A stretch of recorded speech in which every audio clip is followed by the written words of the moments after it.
প্রিয় শিক্ষার্থী, আসসালামু আলাইকুম। স্বাগত জানাচ্ছি অনলাইনের আরও একটি নতুন ক্লাসে। সাথে আছি আমি নুসরাতুল সরকার বাঁধন, প্রভাষক বাংলা, মাদার বক্স, গার্হস্থ্য অর্থনীতি কলেজ। আজকে কথা বলবো একাদশ শ্রেণীর একটি অত্যন্ত গুরুত্বপূর্ণ ও চমৎকার কবিতা নিয়ে, এবং সেটির নাম হলো সোনার তরী। আর এই কবিতাটি লিখেছেন বিখ্যাত কবি, বিশ্বকবি রবীন্দ্রনাথ ঠাকুর। তিনি 1861 সালে জন্মগ্রহণ করেন এবং 1941 সালে মৃত্যুবরণ করেন। তো কবিতাটিতে যাওয়ার আগে আমরা কবি পরিচিতি সম্পর্কে সংক্ষেপে কিছু আলোচনা করব। মূলত আজকের ক্লাসটি সোনার তরী কবিতার কবি পরিচিতি নিয়ে শেষ করার চেষ্টা করব অল্প সময়ে। রবীন্দ্রনাথ ঠাকুর 1861 খ্রিস্টাব্দের 7ই মে, বাংলা 1268 বঙ্গাব্দের 25শে বৈশাখ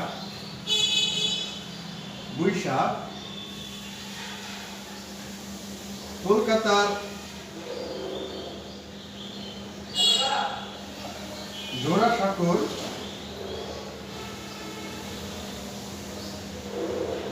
বিখ্যাত ঠাকুর পরিবারে জন্মগ্রহণ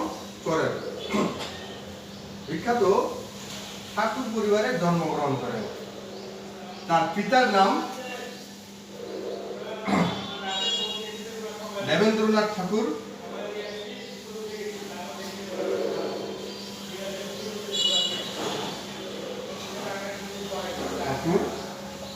এবং মাতা সারদা দেবী। রবীন্দ্রনাথ ঠাকুরের দাদা ছিলেন প্রিন্স দ্বারকানাথ ঠাকুর।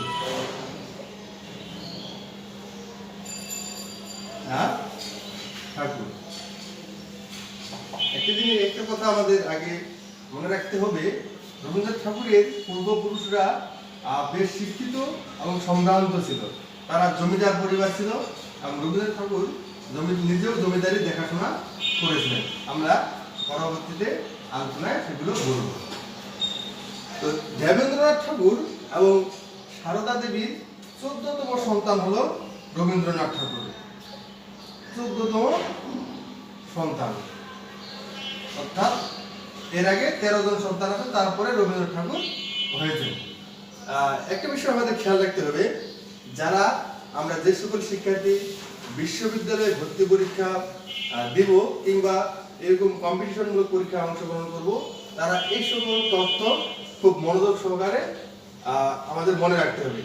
কিংবা যারা বিসিএস সহ অন্যান্য চাকরির পরীক্ষায় প্রতিযোগিতামূলক পরীক্ষায় অংশগ্রহণ করে, তাদের জন্য আজকের ক্লাসটি অত্যন্ত গুরুত্বপূর্ণ।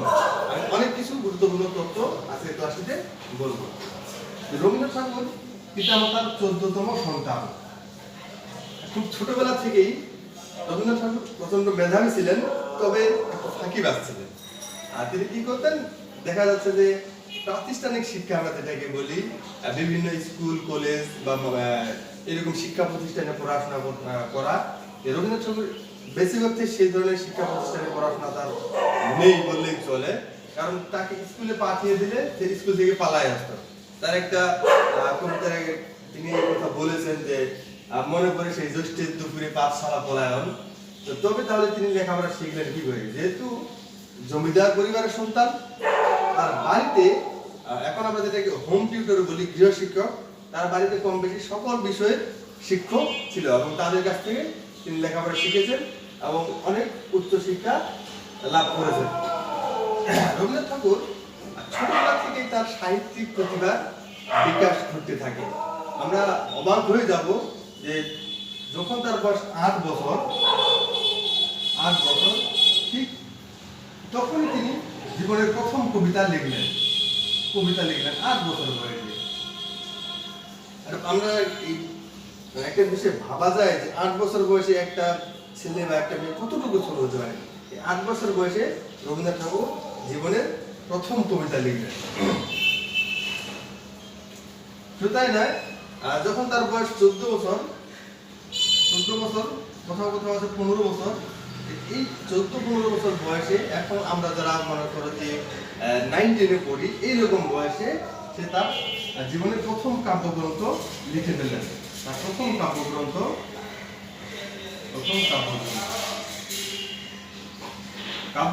বলতে আমরা কবিতার বইকে বুঝি, বুঝলেন? এবং সেই গ্রন্থটির নাম হচ্ছে বনফুল, যেটি 1874-75 সালে অমৃতবাজার নামক একটি পত্রিকা, এই অমৃতবাজার পত্রিকায় এই বনফুলের কবিতাগুলো ধারাবাহিকভাবে প্রকাশিত হয়।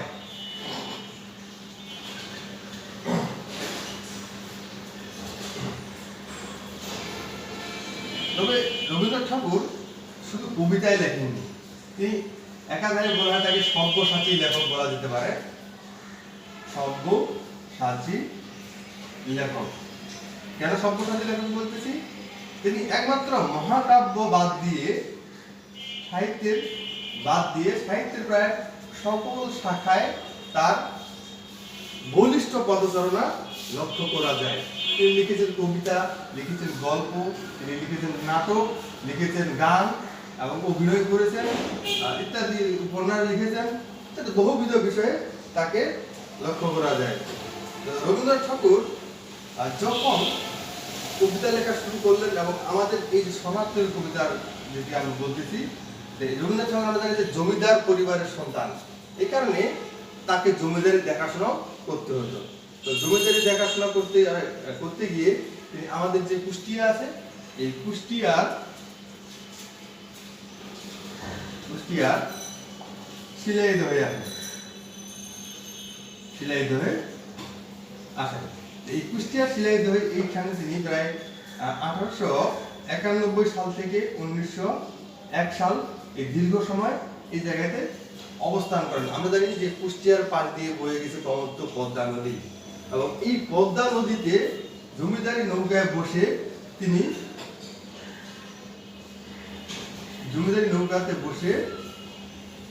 তিনি নদীর স্রোত বয়ে যাওয়া দেখতেন, চারপাশের প্রকৃতি দেখতেন এবং ভাবতে ভাবতে তিনি কবিতা লিখতেন, গল্প লিখতেন।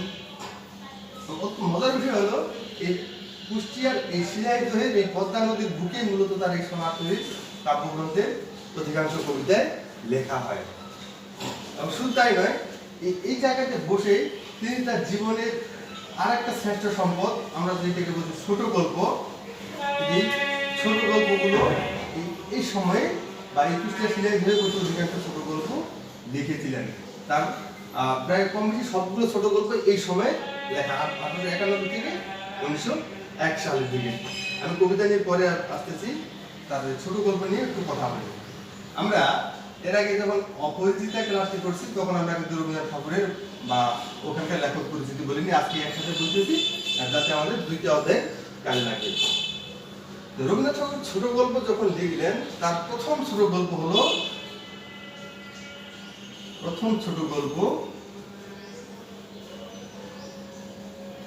ভিখারিণী। এটি হলো তার প্রথম ছোট গল্প।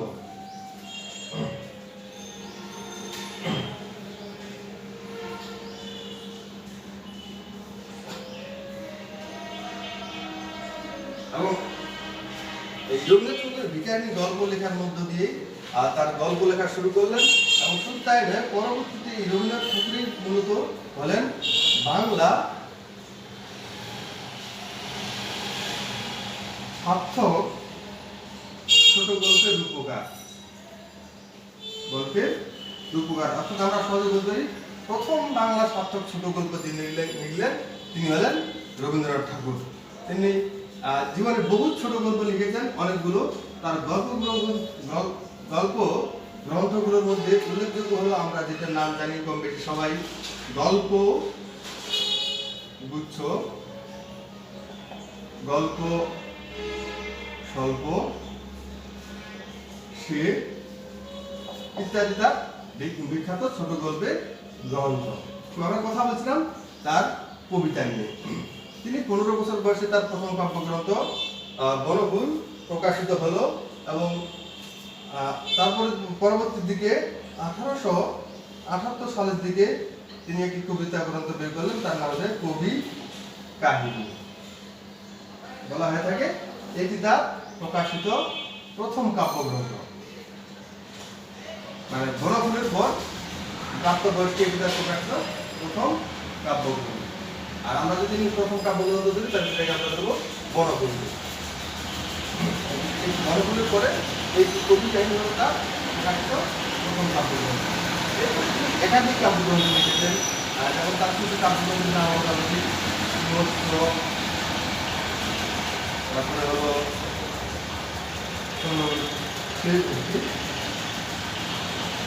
জন্মদিনে, কুরুবি, বলাকা,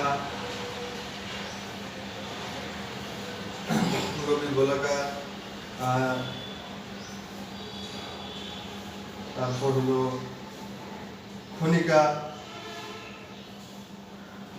এবং সর্বশেষ হলো শেষ লেখা। এছাড়া মানে আমি কয়েকটি মাত্র নাম লিখলাম, তিনি লিখেছেন অনেকগুলো কাব্যগ্রন্থ। আমি পরে শেষের দিকে সেটা বলে দেবো, কতগুলো কাব্য, কতগুলো গল্প, কতগুলো নাটক তিনি লিখেছেন, তা আমি শেষে বলে দেবো। শেষ লেখা এটি তার সর্বশেষ কাব্যগ্রন্থ। একটা বিষয় খেয়াল রাখতে হবে আমাদের, এই শেষ লেখা কাব্যগ্রন্থ তিনি জীবিত থাকা অবস্থায় প্রকাশ হয়নি, প্রকাশ হয়েছিল তার মৃত্যুর পরে। জীবনের শেষ লেখাগুলো নিয়ে এই কাব্যগ্রন্থটি প্রকাশ হয় বলে এই কাব্যগ্রন্থটিকে শেষ লেখা নাম দেওয়া হয়েছে। আর এই শেষ লেখা কাব্যগ্রন্থের কিছু কবিতা আমরা প্রায় প্রবাদ প্রতিমের মতো বলে থাকি। যেমন একটা লাইন আমি বলতেছি, সত্য যে বড় কঠিন, আমি কঠিনের ভালোবাসিলাম, সে কখনো করে না বঞ্চনা। এই বিখ্যাত লাইনটি তার শেষ লেখা কাব্যগ্রন্থের অন্তর্ভুক্ত। আবার আরেকটা লাইন আছে, কি জানি, কোথায় নিয়ে যাবে মোরে হে সুন্দরী, বলো না কোন পারেতে ভিড়িবে তোমার সোনার তরী, যখন সুধাই ওকে বিদেশিনী, আসো শুধু তোমার মধুর হাসিনি। এই যে বিখ্যাত কবিতাটি, এটিও তার শেষ লেখা কাব্যগ্রন্থের অন্তর্ভুক্ত। রবীন্দ্রনাথ ঠাকুর কবিতা লিখতে গিয়ে কবিতা লিখলেন, শুধু লিখেন না, এবং তার কবিতা এক সময় সারা বিশ্বব্যাপী পরিচিতি লাভ করল। এবং তিনি 1910 সালে এক কাব্যগ্রন্থ লিখলেন, মানে কবিতার বই লিখলেন। এই কবিতাটির কাব্যগ্রন্থ আছে Gitanjali. Point to the note, এই কাব্যগ্রন্থটি তিনি 1910 সালে লিখেছেন। আমরা 1913 সালটাকে বেশি মনে রাখি, কারণটা আছে আমি বলতেছি যে 1910 সালে তিনি লিখলেন এবং পরবর্তীতে এই কাব্যগ্রন্থটি তিনি অধিকাংশ কবিতা নিজেই অনুবাদ করলেন, অর্থাৎ ইংরেজিতে লিখলেন। কিন্তু W.B. Yeats নামক একজন বিখ্যাত ইংরেজ কবি এই কাব্যের ভূমিকাটি লিখে দিয়েছেন। যার ফলে এই কাব্যটি যখন ইংরেজিতে প্রকাশিত হলো এবং প্রকাশিত হলো 1912 সালে, এবং 1913 সালে এই বিখ্যাত গীতাঞ্জলি কাব্যগ্রন্থটির জন্য তিনি নোবেল পুরস্কার লাভ করলেন। নোবেল পুরস্কার। এবং তিনি একমাত্র ব্যক্তি যিনি এশিয়া মহাদেশের মধ্যে প্রথম নোবেল পুরস্কার লাভ করছেন। এবং শুধু তাই নয়, তিনি প্রথম বাঙালি যিনি নোবেল পুরস্কার লাভ করেছেন।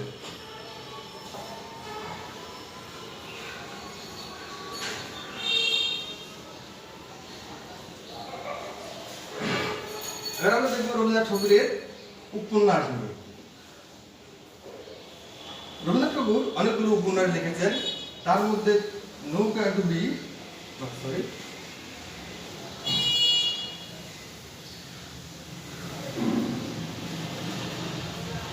বউ ঠাকুরানীর হাট,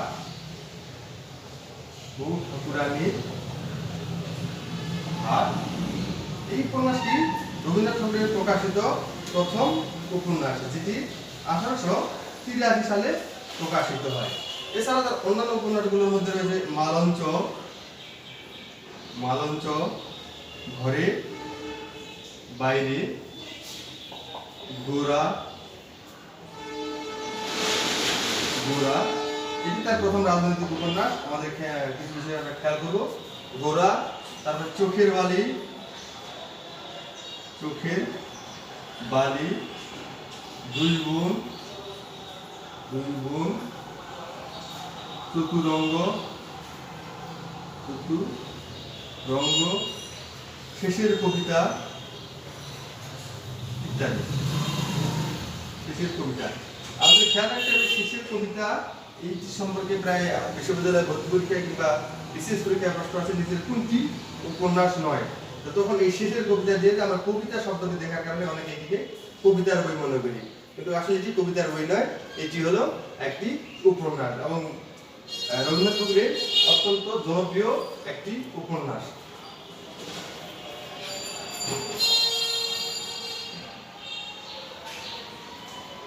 এছাড়া আরো অন্য অনেকগুলো উপন্যাস আছে তার।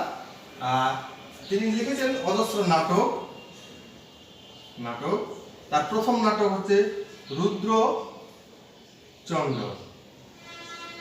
কোথাও কোথাও আছে 1881 সালে প্রকাশিত হয়, আর কোথাও কোথাও তথ্য পাওয়া যায় বাল্মীকি প্রতিভা তার প্রথম নাটক। বাল্মীকি প্রতিভা এটি হচ্ছে প্রকাশিত প্রথম নাটক, কিন্তু তার আসল প্রথম নাটক ছিল মূলত রুদ্রচন্দ্র। এটিও 1881 সালে প্রকাশিত হয়। এরপরে এছাড়া তার অন্যান্য নাটকগুলোর মধ্যে আমরা কয়েকটা নাম উল্লেখ করি, যেমন ডাকঘর, রক্তকরবী, তারপরে হচ্ছে কি বলা যায়, নামগুলো ভুলে যাচ্ছে আমি, কি দেখিনি, চিত্রাঙ্গদা, অচলায়তন, ইত্যাদি ইত্যাদি তিনি অনেকগুলো নাটক লিখেছেন।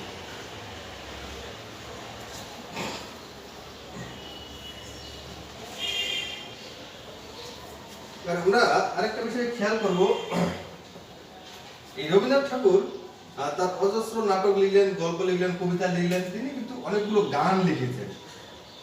গান আমরা জানি যে আমাদের বাংলাদেশের যে জাতীয় সঙ্গীতটি আমার সোনার বাংলা আমি তোমায় ভালোবাসি, এই গানটির রচয়িতা রবীন্দ্রনাথ ঠাকুর, যেটি 1905 সালের দিকে 1971 দিকে কি হলো, বঙ্গভঙ্গের প্রেক্ষাপটে মূলত গানটি লেখা। শুধু তাই নয়, ভারতের জাতীয় সঙ্গীতের রচয়িতাও কিন্তু রবীন্দ্রনাথ ঠাকুর। তার অনেকগুলো গান আমরা শুনি বা শুনে থাকি। তিনি গান লিখেছেন অজস্র। তিনি তার যে লেখাগুলা তিনি একসময় ছদ্মনামেও লিখলেন। কি ছদ্মনাম ব্যবহার করলেন? তার ছদ্মনাম হলো ভানুসিংহ ঠাকুর। এই নামে তার একটি গ্রন্থই আছে, ভানুসিংহ পদাবলী নামে কিছু গ্রন্থ আছে। ভানুসিংহ ছদ্মনামে তিনি লিখলেন। এবং রবীন্দ্রনাথ ঠাকুরকে উপাধিও দেওয়া হয়, বেশ কিছু তিনি উপাধি পান। তার মধ্যে উল্লেখযোগ্য উপাধি হল কবিগুরু, গুরুদেব, বিশ্বকবি।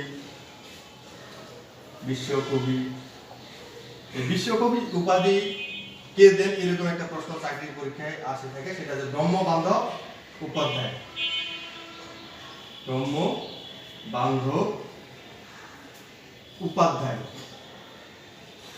এই ভদ্র মহোদয় তাকে বিশ্বকবি উপাধি দেন। এছাড়া তিনি আরেকটা উপাধি ছিল নাইট। এই নাইট উপাধি তিনি বর্জন করেন। জালিয়ানওয়ালাবাগের হত্যাকাণ্ডের প্রতিবাদ স্বরূপ তিনি নাইট উপাধি বর্জন করেন।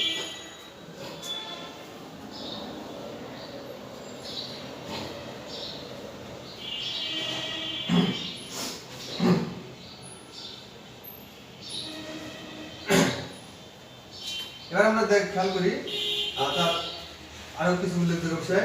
এবার দেখব কাব্যগ্রন্থ। তিনি আসলে মোট কতগুলো কাব্যগ্রন্থ লিখেছেন? কাব্যগ্রন্থ তার মোট কাব্যগ্রন্থ সংখ্যা হলো 52টি। এটা বুঝলে আমাদের খুব ভালোভাবে খেয়াল রাখতে হবে। আমাদের পরীক্ষার জন্য কিংবা বিশ্ববিদ্যালয় ভর্তি পরীক্ষার জন্য, চাকরি পরীক্ষার জন্য এগুলো খুবই গুরুত্বপূর্ণ। কাব্যগ্রন্থ লেখেন মোট 52টি। তার মধ্যে তার প্রথম কাব্যগ্রন্থকে আমরা বলছি বর্ণফুল, যেটি অমৃতবাজার পত্রিকায় 1874-75 সালে প্রকাশিত হয়, এবং তার এমনি প্রকাশিত গ্রন্থ হলো কবি কাহিনী, যেটি 1878 সালে প্রকাশিত হয়। তারপর তার নাটক সংখ্যা হলো 38টি তিনি নাটক লিখেছেন। এবং তার প্রথম নাটক আমরা বললাম যে রুদ্রচন্দ্র, যে প্রকাশিত প্রথম নাটক বাল্মীকি প্রতিভা, দুটি 1881 সালে প্রকাশিত হয়। তার প্রবন্ধ সংখ্যা, তিনি অজস্র প্রবন্ধ লিখেছেন, তার প্রবন্ধ সংখ্যা হলো 36টি। এবং তিনি তার সাহিত্যিক জীবনকে ধরা হয় মোটামুটি 64 বছর, আমি এটা বলিনি, 64 বছর। এই 64 বছর তিনি সাহিত্য সাধনা করেছেন। এই 64 বছরের সাহিত্য সাধনায় তিনি ছোট গল্প লিখেছেন অনেকগুলো। এই ছোট গল্প, তার মধ্যে তার ছোট গল্পের সংখ্যা হলো 95টি, আমাদের ভালো করে খেয়াল করতে হবে। আর তিনি গান লিখেছেন, গান, তার মোট গান 1915টি। 1915টি তিনি গান লিখেছেন।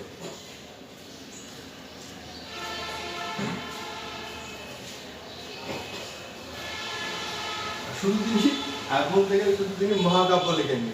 দেখ, এই বিখ্যাত কবি রবীন্দ্রনাথ ঠাকুর 1941 সালে 7 আগস্ট বাংলা হতে কত 1348 সাল বঙ্গাব্দের 22শে শ্রাবণ মৃত্যুবরণ করেন। এই হলো তার সংক্ষিপ্ত জীবনী। ও আরেকটা বিষয় আমি বলে গেছি, এই রবীন্দ্রনাথ ঠাকুর বিশ্বভারতী, যে এখন ভারতের যে বিশ্বভারতী বিশ্ববিদ্যালয়, এই বিশ্বভারতী বিশ্ববিদ্যালয় তিনি প্রতিষ্ঠা করেছিলেন। এই ছিল আজকের মতো। তো আগামী ক্লাসে শরণার্থীর কবিতা নিয়ে দেখা হবে। আশা করি সবাই সুস্থ থাকবে, ভালো থাকবে। আল্লাহ হাফেজ।